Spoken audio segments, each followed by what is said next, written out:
Manchester United are really being tested at the start of the season. They haven't won in the league yet, and on top of that, they got knocked out of the EFL Cup by League Two side Grimsby Town. The pressure is mounting on the squad, and Coach AMORIM's job is under serious scrutiny.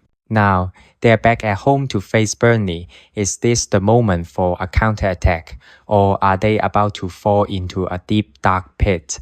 Hey everyone, welcome back to my channel. Today, we're gonna chat about the Manchester United vs Burnley match, a Premier League clash that might not be a top of the table showdown, but is hugely important for United. Honestly, for them, it's a game they have to win. And Burnley, as newly promoted underdogs, could they pull off a short result against United? Let's start with Manchester United. It's been a shaky start, no wins from 3 matches, just 1 draw and 2 losses. The only game that looked half decent was against Arsenal. Even worse, they were humiliated in the EFL Cup, knocked out by League Two Grimsby Town in a nerve-wracking 12-11 shootout after drawing 2-2. It's being labeled as one of their most embarrassing defeats in years. Defensively, they've been all over the place, with goalkeeper errors under the spotlight. Up front, they're leaning too much on new signings like Cunha, but so far, there's been very little return. And you can feel the tension. Rumors are swirling that Kobbie Mainoo is eyeing a loan move and AMORIM is under serious heat, sticking to this 3-4-3 setup despite all the flops. If they don't win against Burnley, things could get worse. Some are even murmuring about his future being at risk. Now Burnley, on the flip side, are ticking along nicely. 2 wins, 1 loss, including that gutsy 2-1 League Cup win over Derby, sealed by Aaron Ramsey, and a stoppage time winner from Oliver Son. Their game plan is clear: stay solid and strike on the break. Scott Parker looked pleased, highlighting the performance and the fact that fringe players got valuable minutes under their belt. Let's move on to the suggested lineups.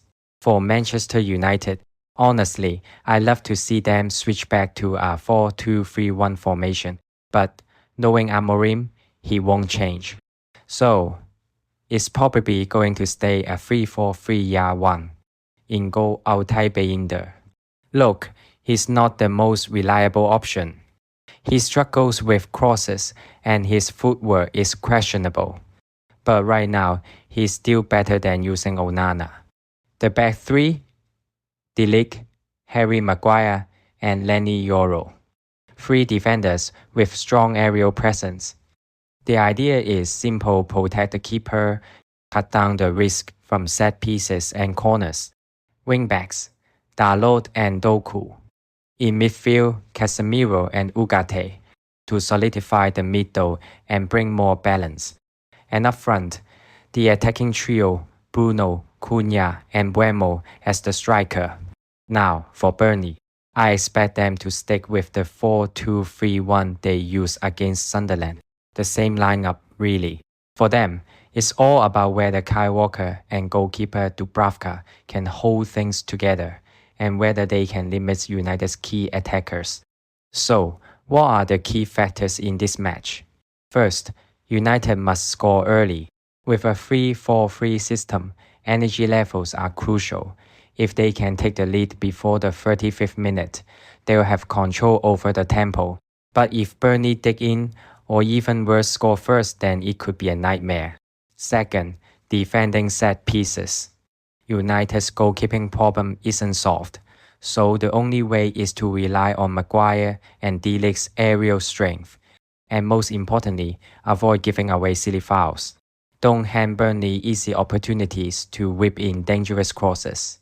And third, the goalkeeper issue again. I'll be honest, Onana cannot start. He's been a disaster, and honestly feels like a wage thief. How can the club let go of a legend like De Gea for free, then spend £15 million on this clown? The board and Ten Hag have a lot to answer for. If AMORIM still insists on starting him, he might as well start packing his bags. So, to sum it up, This is a must-win match for Manchester United. If AMORIM fails here, his job could be on the line. Even if the board don't want to sack him immediately, the next fixtures are against Manchester City and Chelsea. With the current form, how many points can they realistically expect? And remember, after this game comes the 2-week international break. That's the perfect window to change managers. And guess what? There are candidates available. Ole Gunnar Solskjaer is free, and even Mourinho has just left his job. So, if Amorim wants to stay at United, if he dreams of being here for the next 20 years, this is the game he absolutely must win. Now, let's talk about the part that a lot of people are really interested in, the investment angle. We'll take a look at this game from both the data and the market signals. And just a quick reminder, this content is only for football fans to reference. It is not betting advice. Please treat it responsibly. From the market side, confidence in a Manchester United win is still pretty high, close to 70%. Yes, some of the indicators have dipped slightly before kickoff, but overall, the momentum is still leaning strongly towards United. As for goals, the market is expecting this won't be a conservative game. Plenty of data suggest we could see more goals here. And one more thing to watch, many believe Burnley will score at home.